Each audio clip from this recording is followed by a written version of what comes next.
கீர்த்தனா எது பண்ணாலும் விமர்சனம்னு சொல்கிறீங்க இல்லையா? காய்த்த மரத்துக்கு தான் கல்லடி போடும். நான் ஒரு அரசு பள்ளி மாணவி, நான் தமிழ் வழியில் தான் படித்தேன், என் ஆங்கிலத்தை இன்று கேலி செய்வார்கள்.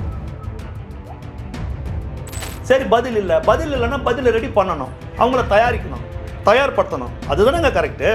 ஒவ்வொரு அரசு பள்ளி மாணவர்களும் அவர் என்ன சாதிச்சார்? அவர் குடும்பமே ஓடுறீங்க லண்டனுக்கு, நீங்கள் எதுக்கு லண்டனுக்கு ஓடுன்ற கதைலாம் எங்களுக்கு தெரியும். ஏங்க நீங்க எல்லாம் எப்படி சொன்னீங்க 6 மாசத்துல ஆட்சிக்கு வரேன்னு? எதை வச்சு சொன்னீங்க? அப்ப இந்த பேரம் எந்த நம்பிக்கையில சொன்னீங்க? ஆமா, ஒரு படத்துல புரட்சி தலைவர் சொல்றாரு, சி நாயும் பிழைக்குமா இந்த பிழைப்பன். அவ்வளவு கேவலமாவும் கீழ்த்தரமாவும் நடந்துக்கினாங்க. எதுக்கு ஏவாவேலு போய் சிங்கப்பூர் மருத்துவமனையில் படுத்துனுக்கிறாரு? இந்தியாவில் மருத்துவமனையே கிடையாதா? போடாத ரோட்டுக்கு பில்லு பாஸ் பண்ணியிருக்கிற, இத்தனை கோடி ரூபாய் பில்லு பாஸ் பண்ணியிருக்கிற, ரோடே போடலை, போடாத ரோட்டுக்கு பணம் கொடுத்துருக்கிற, ஓடி போய் உங்களுடைய வக்கீல் சொல்றாரு சிங்கப்பூர்ல படுத்துனுக்கிறாரு. அசிங்கமா இல்ல, சினிமால தான் முதல்ல காட்டுவாங்க. எதுனா ஒண்ணுன்னா ஐயோ மார்வழி இப்ப பட்டுக்கினாங்கன்னு. 35 கோடியிலிருந்து 50 கோடி ரூபாய் உனக்கு தருவதற்கு தயாராக இருக்கிறோம்னு கிருஷ்ணகிரி மாவட்டத்தை சார்ந்த ஊத்தங்கரை சட்டமன்ற உறுப்பினர் இளையராஜாவிடத்துல திமுகவை சார்ந்த செந்தில் பாலாஜியுடைய தம்பியின் மூலமாக பேசியது உண்மையா இல்லையா? மக்கள் பணத்தை திருடி இருக்கிறீங்க, மக்கள் பணத்தை கொள்ளடிச்சிருக்கிறீங்க. எந்த முகத்தை வச்சுடா இதெல்லாம் அரசியல் பழிவாங்கும் நடவடிக்கை பேசுறீங்க? மானங்கட்டவர்கள் எல்லா மோசக்காரனும் ஒன்னா சங்கமிச்சிருக்கிற பேர் தான் திமுக, திருடர்கள் முன்னேற்ற கழகம். அப்படியே நடிப்பாற்றல், நடிப்பு புயல். எங்க அண்ணன் உதயநிதி, அவருக்கு ஒரு ரசிகர் மன்றம், அந்த ரசிகர் மன்றத்துக்கு ஒரு தலைவர், அவர் பள்ளிக்கல்வித்துறை அமைச்சர். இதுவரையில 3-4 தாளாளர்கள் பேட்டி கொடுத்துருக்காங்க. நாங்க பணம் கொடுத்தோம். இதுக்கு என்னடா பதில் உங்ககிட்ட? நீ மாணவரணி போராட்டம் பாத்தியா? திமுக மாணவரணி போராட்டம் ஒரு மாணவனை பாத்தியா? ஒரு மாணவனை பாத்தியா? எல்லாம் முதியோர் பள்ளிக்கூடத்தில் படிக்கிறவன். இவரு நவ முடிய அப்படின்றதும் பிரியா அப்படி திரும்புறதும் என்ன நடக்குதாங்க?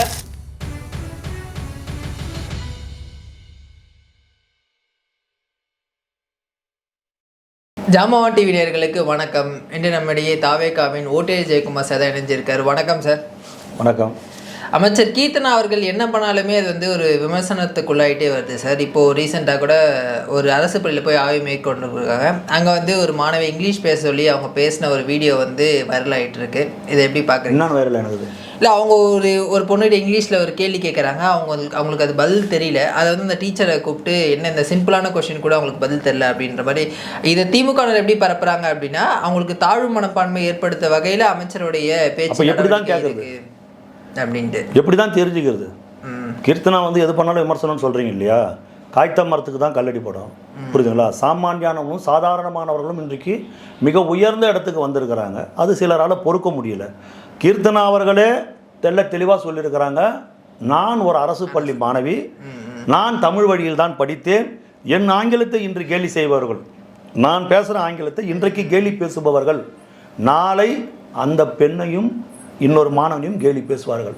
இந்த நிலை மாற வேண்டும் என்று தான் நான் ஆய்வு செய்தேன் அப்படின்னு தெளிவாக கேட்டிருக்கிறாங்க. அரசு பள்ளியில் ஆய்வு செய்தால் என்ன தப்பு? அதில் என்ன தப்பு? ஒரு அமைச்சராக இருக்கிறவங்க அந்த மாவட்டத்தில், அவங்களோட சொந்த மாவட்டத்தில் போய் ஆய்வு செய்கிறதுல என்ன தப்பு? அப்போ எப்படி தான் அவங்களுக்கு தெரியுமான்னு தெரிஞ்சுக்கிறது? எப்படி தான் அந்த மாணவர்கள் வர்றது? ஒருத்தர் கேட்டாலே இது அவங்கள அவமானப்படுத்துறது, கேலி பண்ணுறது, கிண்டல் பண்ணுறதுனா அவங்க எப்படி அப்படியே இருக்கணுமா? இல்லை, ஒரு வீடியோ எப்போ தான் அவங்க உயர்ந்த இடத்துக்கு வர்றது? வீடியோ அவங்க எடுத்தாங்களா? அவங்க இடத்துல கேமரா வச்சுட்டு 1 2 3 ஷாட்னு சொன்னாங்களா? ஒரு அமைச்சர் வரும்போது யாருன்னா வருவாங்க, அவங்க எதிர்பார்ப்போடு கேட்குறாங்க, பதில் சொல்லுவாங்கன்னு கேட்குறாங்க. சரி, பதில் இல்லைன்னா பதில் ரெடி பண்ணணும், அவங்கள தயாரிக்கணும், தயார்படுத்தணும். அதுதானேங்க கரெக்டு. ஒவ்வொரு அரசு பள்ளி மாணவர்களும் எல்லாருமே ஒரு நல்ல நிலைமையில் ஒரு நல்ல கல்வியாளராக வரணும்ல. உன் பேரனுக்கு மட்டும் அவார்டு வாங்குறதுக்கு லண்டனுக்கு ஓடுறல்ல, லண்டனுக்கு ஓடுறல என்ன படித்து கீழார்? அவர் என்ன படித்து கீழார்? அவர் யோகிதை இப்போ வெளிநாட்டில் அவர் என்ன பண்ணாருன்னு அவர் யோகிதை பூரா சமூக வலைதளத்தில் காரி துப்புலையா? அசிங்கமான ஃபோட்டோக்களும் வீடியோலாம் வரலையா? அவர் என்ன சாதிச்சார்? அவர் குடும்பமே ஓடுறீங்க லண்டனுக்கு, நீங்கள் எதுக்கு லண்டனுக்கு ஓடுன்ற கதைலாம் எங்களுக்கு தெரியும். நீங்கள் அதுக்காக ஓடலை, சரிங்களா? நீங்கள் எதுக்கு போனீங்கன்னு தெரியும். செந்தில் பாலாஜி விவகாரம் பெருசாகி போச்சு. அது செந்தில் பாலாஜி தலைமறைவே. யார் பின்னாடி இருக்கிறது? யாரு? எய்தவன் எங்கோ இருக்கு, அம்பை நுந்து என்ன பயன்? பின்னாடி யாரு இருக்கிறது? முதல்வர் தான் இருக்காது. நம்ம ஏங்க நீங்க எல்லாம் எப்படி சொன்னீங்க 6 மாசத்துல ஆட்சிக்கு வரேன்னு? எதை வச்சு சொன்னீங்க? அப்ப இந்த பேரம் எந்த நம்பிக்கையில சொன்னீங்க? ஆமா, உங்களுக்கு தெரியாது எப்படி உங்களால பேசுவாரு? யாருக்காக பேசினாரு? ஆட்சியை கவுத்துட்டு செந்தில் பாலாஜி எதனா பண்ண போறாரா? யாருக்காக இந்த வேலையை பண்றாரு? யார் சொல்லி இந்த வேலையை பண்ணாரு? செந்தில் பாலாஜி சொல்லி செந்தில் பாலாஜி தம்பி பண்றாரு. செந்தில் பாலாஜி தம்பி சொல்லி இப்போ கைது செய்யப்பட்டவர்களுக்கும் அந்த வேலையை செய்யறாங்க. செந்தில் பாலாஜிக்கு சொன்னவன் யாரு? யார் சொல்லி செந்தில் பாலாஜி இந்த வேலையை பண்ணாரு? அதை பார்க்கணுமா இல்லையா? சூத்திரதார் யாரு? ஆரம்பம் எங்கிருந்து வருது அதை தெரிஞ்சுக்கணும் இல்லையா? அப்புறம் அப்படியே மேலோட்டமா மேல் புள்ள மட்டும் மேய்ஞ்சிட்டு போயிடணுமா? உண்மை வெளியே வரும் இல்லையா? திரைமறைவில் இவர்கள் தீட்டிய சதி திட்டம் அத்தனையும் அம்பலத்திற்கு வந்து விட்டது. ஒரு படத்தில் புரட்சித் தலைவர் சொல்வார், சி நாயும் பிழைக்குமா இந்த பிழைப்புன்னு. அவ்வளோ கேவலமாகவும் கீழ்த்தரமாகவும் நடந்துக்கினாங்க. இன்னைக்கு செந்தில் பாலாஜியை தேடுறாங்க. சரிங்களா? போய் வீட்டில் போய் சம்மனே கொடுத்துட்டாங்க. எங்க செந்தில் பாலாஜி எங்க? ஒரு அமைச்சராக இருந்தவருக்கு இது அழகா? இது அழகா? சொல்லு, இது அழகா? அல்ல, அவர் மீது தவறு இல்லைன்னா அவர் வெளியே பேசலாமே. ஏன் வரல? அதுதான் ஏன் வரல? ஏன் ஒளிஞ்சுன்னு இருக்கிற? ஏன் எதுக்காக ஒளிஞ்சுன்னு இருக்கிற? ஏண்டா 41 பேரை கரூர்ல குவிச்சிங்க, சதி திட்டம் தீட்டி தளபதி ஓடி ஒளிஞ்சாரா? வீட்டில் உட்கார்ந்து வீடியோ போட்டார். என் கட்சிக்காரர்களை துன்புறுத்தாதீங்க, இதோ வீட்டில் உட்கார்ந்து இருக்கிறேன், சென்னையில் இருக்க என்னுடைய வீட்டில் உட்கார்ந்து கொண்டிருக்கிறேன், உனக்கு தைரியம் இருந்தா என்ன வந்து கைது செய்யும் சொன்னார் தளபதி. அவன் தலைவன்யா, அவர் தான் தலைவன். உன்ன மாதிரி ஓடி ஒளிஞ்சுக்கினாங்களா? சொல்லு. பயம் இல்லைன்னா வா, மடியில் கணம் இல்லை, எனக்கு வழியில் பயம் இல்லை, வா. எதுக்கு ஓடி நீ ஒளிஞ்சுன்னு இருக்கிற? எதுக்கு ஏவாவேலு போய் சிங்கப்பூர் மருத்துவமனையில் படுத்துனுக்கிறாரு? இந்தியாவில் மருத்துவமனையே கிடையாதா? அவ்வளோ என்ன கேடு வந்துடுச்சு அவருக்கு? சொல்லுங்க. இந்தியாவில் மருத்துவமனையே கிடையாதா? சிங்கப்பூர் மருத்துவமனைக்கு போடாத ரோட்டுக்கு பில்லு பாஸ் பண்ணியிருக்கிற, இத்தனை கோடி ரூபாய் பில்லு பாஸ் பண்ணியிருக்கிற, ரோடே போடலை, போடாத ரோட்டுக்கு பணம் கொடுத்துருக்குற, அந்த விஷயம் வெளியே வந்துடுச்சு. வெளியே வரும்போதெல்லாம் நீ இங்கே தான் இருக்கிற, நாங்கள் லுக் அவுட் நோட்டீஸ் உனக்கு கொடுக்கல, போலீஸ் யோசனை பண்ணி இருந்தது. ஏன்னா போலீஸ் நினைக்கல இவெல்லாம் ஓடி ஒளிவான், ஒரு மந்திரியா இருக்கிறவர், இத்தனை காலேஜ் வச்சுருக்கிறவர், இவர் ஏன் ஓட போறாருன்னு நினைச்சிருப்பாங்க. டக்குன்னு ஓடிட்ட சிங்கப்பூருக்கு. ஓடி போய் உன்னுடைய வக்கீல் சொல்றாரு சிங்கப்பூர்ல படுத்துனுக்கிறாரு. அசிங்கமா இல்ல, சினிமாவில் தான் முதல்ல காட்டுவாங்க. எதுனா ஒண்ணுன்னா ஐயோ மார்வழி இப்போ படுத்துக்கினாங்கன்னு. அந்த மாதிரி இப்போ படுத்துக்கிறீங்க. அந்த மாதிரி செந்தில் பாலாஜி ஓடிடக்கூடாதுன்னு லுக் அவுட் நோட்டீஸ் கொடுத்துட்டாங்க. எப்போ கைது செய்யப்பட வாய்ப்பு இருக்கு? சில தீவிர போலீஸ் தேடி இருந்தா இருக்கிறாங்க, சம்மனும் கொடுத்துட்டாங்க. சம்மனும் கொடுத்துட்டாங்க. அவர் எங்கேயோ ஒளிஞ்சுன்னு இருக்கிறாரு. ஒளிஞ்சுன்னு இருக்கட்டும். எவ்வளோ நாளைக்கு ஒளிஞ்சுன்னு இருப்ப? எவ்வளோ நாளைக்கு ஒளிவா? மக்கள் எல்லாத்தையும் பார்க்குறாங்களா இல்லையா? மக்கள் பார்க்குறாங்கல்ல. நான் மீண்டும் மீண்டும் சொல்கிறேங்க, 35 கோடியிலிருந்து 50 கோடி ரூபாய் உனக்கு தருவதற்கு தயாராக இருக்கிறோம்னு கிருஷ்ணகிரி மாவட்டத்தை சார்ந்த ஊத்தங்கரை சட்டமன்ற உறுப்பினர் இளையராஜாவிடத்தில் திமுகவை சார்ந்த செந்தில் பாலாஜியினுடைய தம்பியின் மூலமாக பேசியது உண்மையா இல்லையா? அதுக்கான ஆடியோ பூரா வந்துடுச்சா இல்லையா? ஆதாரப்பூர்வமாக சிக்கிட்டீங்கல்ல, ஆதாரப்பூர்வமாக மாட்டிருக்கிறீங்கல்ல. அப்புறம் போடாத ரோட்டுக்கு ஏவாவேலு பில்லு பாஸ் பண்ணது உண்மையா இல்லையா? சொல்லு. உண்மைதான் சார். உண்மை தானே? இது அசிங்கமா இல்லையா? மக்கள் பணத்தை திருடி இருக்கிறீங்க, மக்கள் பணத்தை கொள்ளடிச்சிருக்கிறீங்க. எந்த முகத்தை வச்சுடா இதெல்லாம் அரசியல் பழிவாங்க நடவடிக்கைன்னு பேசுறீங்க? மானம் கட்டவனுங்களா? எதை வச்சு பேசுறீங்க அரசியல் பழிவாங்க நடவடிக்கைன்னு? வெக்கமா இல்லை உங்களுக்கு? ஜனங்க உங்களை கேவலமாக பார்க்குறாங்க, கேவலமாக பார்க்குறாங்களே. இன்னும் இப்படி செஞ்சுருக்கிறானுங்க. போடாத ரோட்டுக்கு பில்லு பாஸ் பண்ணுவேன், அப்புறம் அந்த ரோடே ரிப்பேர் ஆகி போச்சுன்னு சொல்லிட்டு பேட்ச் ஒர்க்குக்கு ஒரு பில்லு பாஸ் பண்ணுவேன், வெட்டாத கிணறுக்கு துட்டு வாங்குவேன், அப்புறம் அந்த கிணறே வந்து துத்து போச்சுன்னு சொல்லிட்டு திரும்ப வந்து பணம் பாஸ் பண்ணுவேன். எவ்வளோ? அப்புறம் எப்படி நீங்கள்லாம் வந்து வெளியே வரீங்க மக்களை சந்திக்க? எந்த முகத்தை வச்சு வரீங்க? எழுதி வைங்க தம்பி.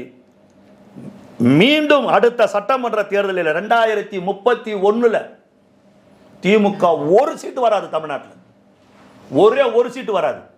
அந்த அளவுக்கு மக்கள் வந்து எங்களுடைய வரி பணத்தை, எங்களுடைய காசை இவ்வளவு திருடி இருக்கிறீங்களா? போடாத ரோட்டுக்கெல்லாம் பில்லு பாஸ் பண்ணியிருக்கிறீங்களா?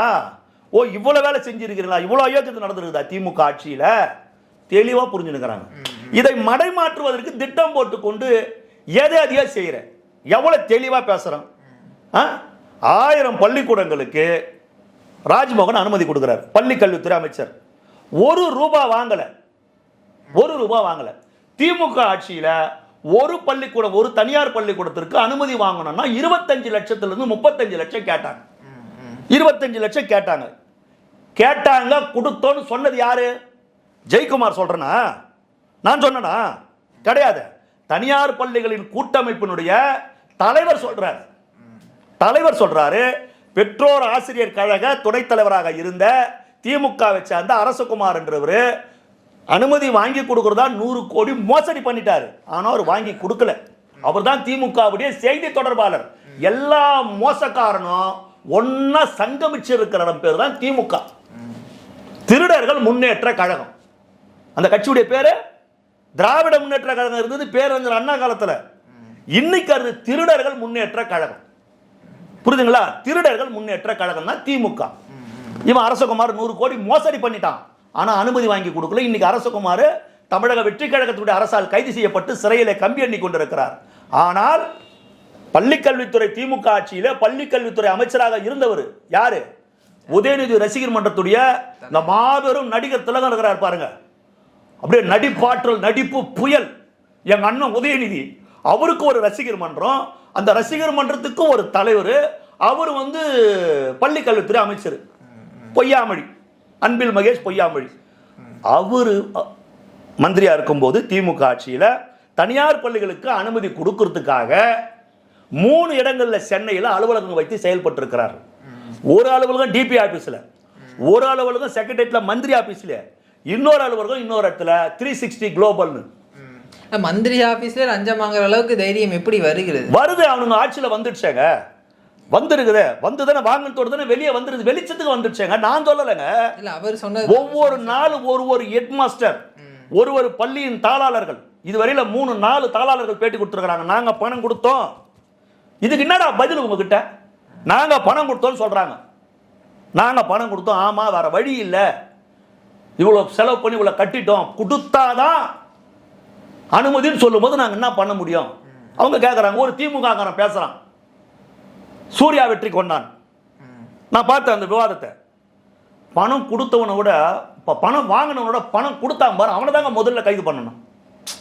பணம் கொடுத்தாதான் வேலை நடக்கும் போது அவன் அதை பண்ணி தான் பணம் கொடுத்தவனை கைது பண்ணணும். அதுக்கப்புறம் பணம் வாங்கினவங்கிட்ட வாங்க. முதல்ல அவன் ஏன் கொடுத்தான், கொடுத்தவனை கைது பண்ணணும் போது உங்களுடைய எண்ணம் என்ன, உங்களுடைய சதித்திட்டம் என்ன?